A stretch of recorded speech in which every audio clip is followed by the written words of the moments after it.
Macem kayak makan sagon, tapi lu nggak punya air buat minum, nggak ada pendorongnya. Kayak gitu tuh seretnya. Mandi terus ngaji, malah masih pada ngayap aja di luar. Sering banget dianggap sebagai pembawa sial atau ketidakberuntungan bagi si orang yang tinggal di rumah tersebut. Dan diikuti oleh orang tua lainnya yang ikut menyebarkan.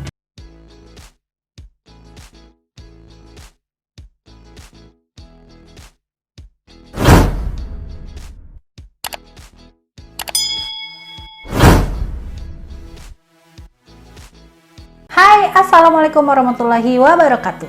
Gimana kabarnya teman-teman hari ini? Semoga kita semua selalu dalam keadaan sehat ya. Gimana teman-teman hari ini, puasanya masih lancar kan? Udah ada yang bolong-bolong apa belum? Insya Allah semoga puasanya dikasih kelancaran sampai 1 bulan ke depan dan sampai bisa ketemu di Hari Raya Idul Fitri. Amin ya rabbal alamin. Oke, di video kali ini aku akan bawakan, seperti udah yang tertera di judulnya, aku akan bawakan mitos-mitos yang sering banget nih kita denger di kalangan masyarakat Indonesia. Tapi sebelum aku lanjutin nih, aku mau ngingetin dulu, jangan lupa klik tombol like-nya, kemudian di subscribe juga, kemudian di share ke seluruh sosial media yang kalian punya. Dan satu lagi nih, jangan lupa juga untuk klik tombol loncengnya, supaya kalau aku ada upload video terbaru, kamu bisa jadi orang pertama yang nonton video aku. Kalian pasti udah sering banget ngedenger cerita atau mitos-mitos yang bakalan nanti aku bawa ini di video ini. Karena sampai saat ini masyarakat kita ini tuh masih banyak banget yang meyakini atau mempercayai mitos-mitos yang sudah ada dari zaman terdahulu atau dari zaman nenek moyang kita. Dan aku yakin juga sih kalian pasti masih sering banget ngedengernya. Entah itu dari orang tua kita, dari nenek kakek, dari uyut-uyut, pasti masih sering banget nih kasih nasihat kita dengan pakai mitos-mitos ini nih. Nah, dari banyaknya atau dari sekian banyak nih mitos-mitos yang beredar atau yang masih sering kita dengar, aku akan bawakan 5 dulu. Nanti deh, insya Allah kalau misalkan aku ada kesempatan, terus video ini tuh yang nge-like dan viewersnya juga banyak, aku bakalan bawain part 2-nya. Makanya tolong dibantu, kalau misalkan masih kepengen aku bawain part 2-nya, buru-buru dong diklik itu tombol like-nya supaya aku lebih semangat lagi bawain part keduanya. Yaudah, kalau gitu aku tahu kalian udah gak sabar mau langsung lanjut nonton video ini, dan aku openingnya gak usah lama-lama ya. Yaudah, kalau gitu langsung aja kita lanjut. Ini dia 5 mitos yang masih banyak dipercaya masyarakat Indonesia. Enjoy the video ya. Masyarakat Indonesia emang masih cukup banyak yang percaya sama mitos. Nah, berbeda dengan fakta nih ya, mitos yang beredar biasanya dipengaruhi oleh banyaknya sumber non-ilmiah. Mulai dari kepercayaan yang berkaitan dengan makhluk gaib, fenomena alam, sampai tradisi di masa lalu yang seringkali itu semua di luar nalar dan logika kita. Tentu aja ada yang percaya dan ada juga yang nggak percaya. Tapi meskipun begitu, cerita-cerita ini tetap berkembang dan diyakini sebagian orang bahkan sampai saat ini. Nah, udah mulai penasaran kan? Apa aja sih mitos-mitos yang masih banyak beredar di masyarakat Indonesia saat ini? Yaudah, kalau gitu kita mulai aja dari urutan yang pertama. Di urutan pertama atau di urutan nomor 1, mitos yang sering kita dengar yaitu, "Hey, anak gadis, jangan duduk di depan pintu."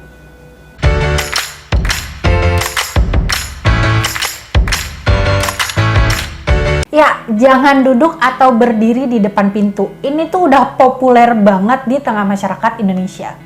Mitos ini lebih sering banget kita dengar di Pulau Jawa. Kebanyakan ya, mitos-mitos ini tuh banyak beredar di daerah Pulau Jawa. Masih banyak banget yang mempercayai jika anak gadis itu nggak boleh duduk atau berdiri persis di depan pintu. Banyak dari kita nih masyarakat Indonesia yang mengartikan bahwa hal tersebut akan mendatangkan kesulitan dan musibah. Salah satunya anak gadis ini yang duduk di depan pintu ini nih akan susah mendapatkan jodoh atau jodohnya tuh nanti bakalan jauh banget. Dan juga nih ya katanya selain jodohnya nanti jauh, rezekinya ini tuh nanti juga bakalan jadi seret. Lah, macem kayak makan sagon tapi lu nggak punya air buat minum, nggak ada pendorongnya. Kayak gitu tuh seretnya. Mitos ini tuh udah dari zaman dulu banget nih, aku udah sering banget denger. Kayaknya juga kalian udah sering banget denger kan? Banyak mamak-mamak nih atau emak-emak yang sering banget nasehatin anaknya kalau duduk di depan pintu. Kayak gini nih biasanya ngebilangnya, "Neng, jangan duduk depan pintu, anak gadis, pamali." Tapi sebenarnya kalau misalkan kita pikir-pikir pakai logika, ini tuh masuk akal juga loh. Kalau misalkan kalian berdiri atau duduk di depan pintu, ya kan ngalangin orang lewat, nggak bisa jalan. ya begitu, tapi kalau orang-orang zaman dulu tuh mengartikannya tuh beda gitu. Mungkin kita bisa ambil hikmahnya atau sisi lain dari alasannya ini tuh ya buat kebaikan kita juga ya. Ya kalau misalkan lo berdiri atau duduk di depan pintu, orang mau lewat kan susah neng, kagak bisa jalan. Makanya pamali, ya nggak bagus. Nah yang kedua nih, mitos yang sering kita dengar yaitu dilarang keluar saat azan maghrib.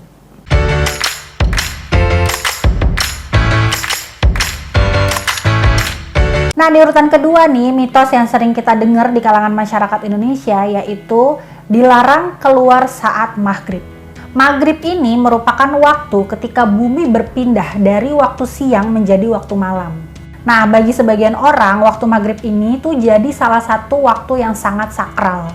Kayak kalian tuh misalkan harus menghentikan semua aktivitas yang sedang kalian lakukan kalau misalkan sudah waktu maghrib tiba. Pamali katanya mah.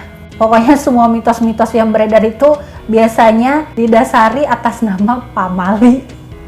Kasihan itu yang namanya mali. Kalau udah jadi bapak-bapak disalahin melulu ya. Pamali, nggak boleh. Nggak baik tuh pamali.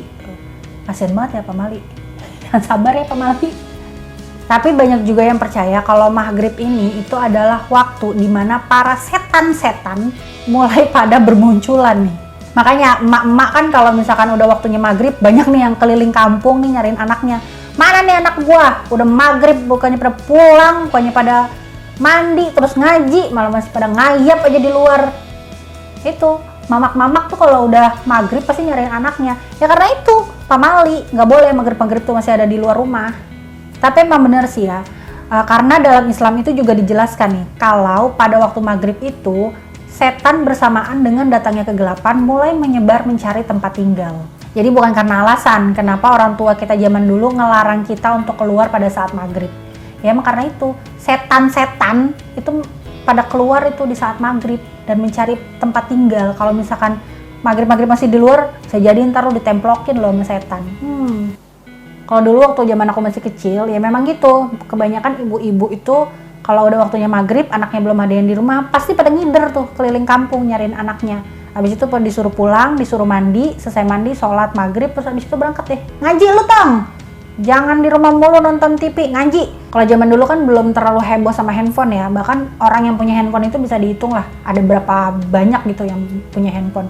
Karena handphone itu adalah sesuatu yang mewah gitu zaman dulu. Nah kalau misalkan zaman dulu, kita tuh kalau udah lepas maghrib, abis ngaji biasanya tuh pulangnya tuh langsung ya udah ngumpul aja gitu sama teman-teman sampai malam gitu, padahal cuma ngobrol-ngobrol aja, main ceng-cengan, terus ntar ya udah jajan-jajan doang gitu, beli mie sakura, beli es orson ya kayak gitu-gitu doang, tapi seru gitu loh. Nah kan jadi ketahuan kan gue tuanya kan. Lanjut aja yuk. Oke, kemudian selanjutnya di urutan nomor 3, mitos yang sering beredar di kalangan masyarakat Indonesia yaitu posisi rumah tusuk sate.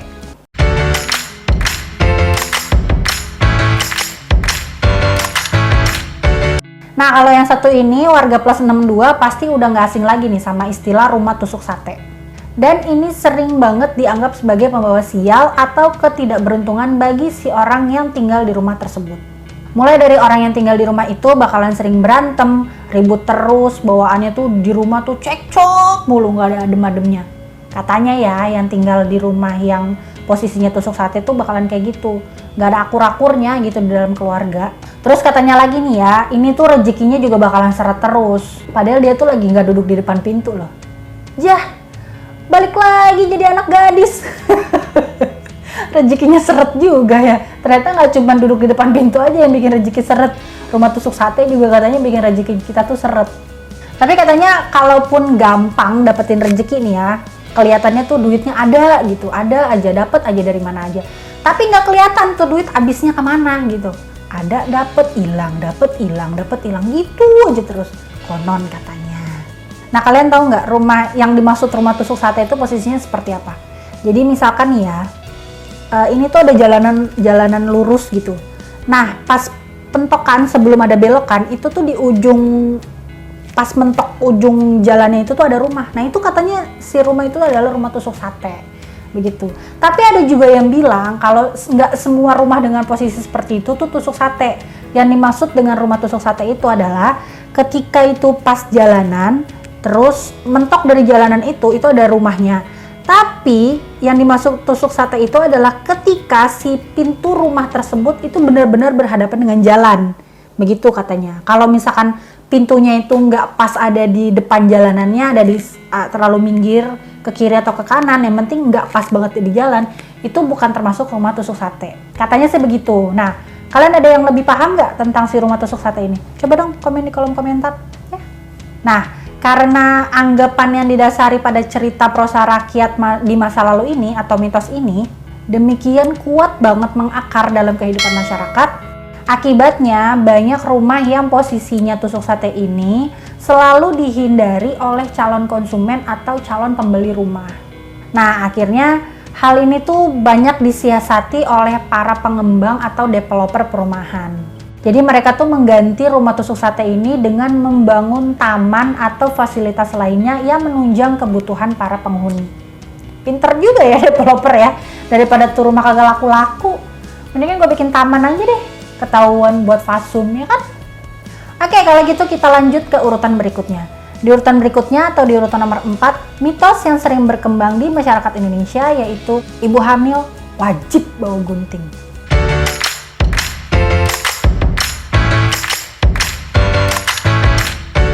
Nah, kalau mitos yang satu ini juga sama nih, udah pasti sering banget kalian denger, ya kan? Karena ini tuh udah gak asing banget buat masyarakat, khususnya masyarakat Indonesia. Apalagi yang masih tinggal di daerah-daerah yang jauh banget dari perkotaan. Bahkan orang-orang di kota aja tuh masih banyak loh yang mempercayai mitos ini. Mitosnya, saat ibu hamil membawa gunting akan menjauhkan dari gangguan jin dan makhluk halus lainnya.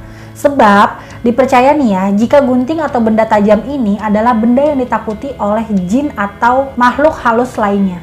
Bahkan ibu hamil tidak diwajibkan membawa gunting saja, tapi juga membawa peniti atau membawa gunting kuku atau benda-benda yang tajam lainnya. Tapi jangan bawa pisau ya bu, ngeri ntar dirazia polisi, repot. Bawa peniti aja dah, peniti kan bisa ditusuk terus itu yang tajam-tajamnya bisa ketutup gitu. Ya bawa gunting kuku juga boleh lah ya, kalau misalkan pas lagi jalan kemana gitu terus ada kuku-kuku yang nggak rata bisa sekalian buat guntingin kuku. Multifunction bu.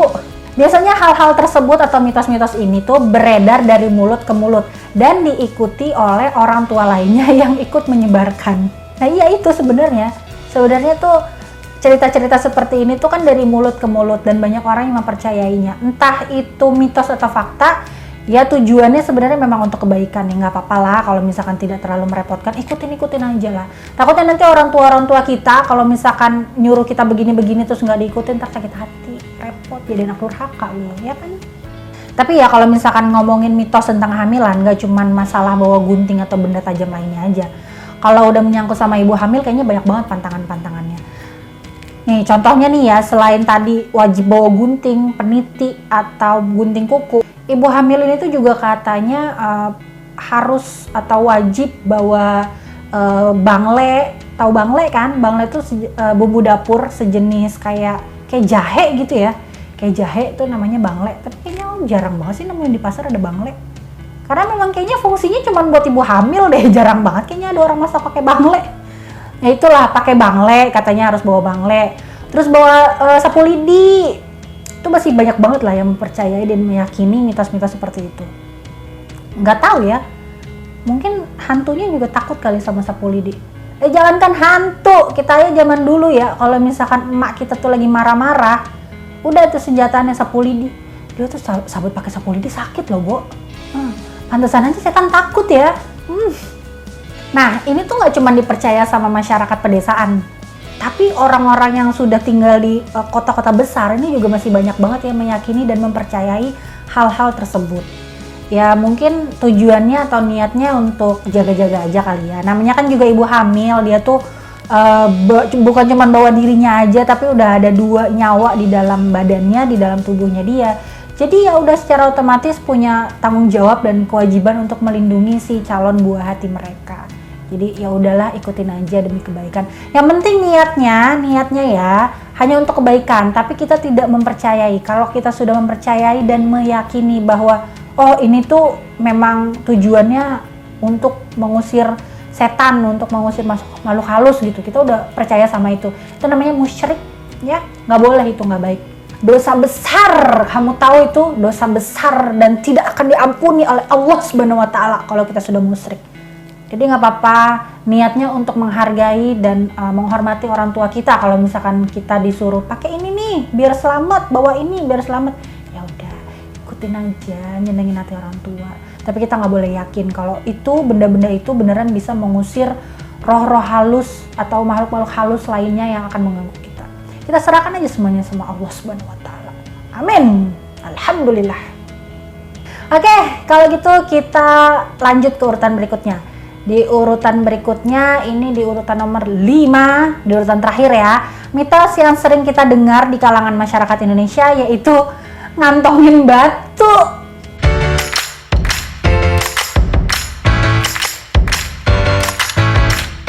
Siapa di sini yang kalau kebelet pup masih percaya ngantongin batu bakalan ngilangin rasa kebelet atau rasa mules itu? Hayo siapa?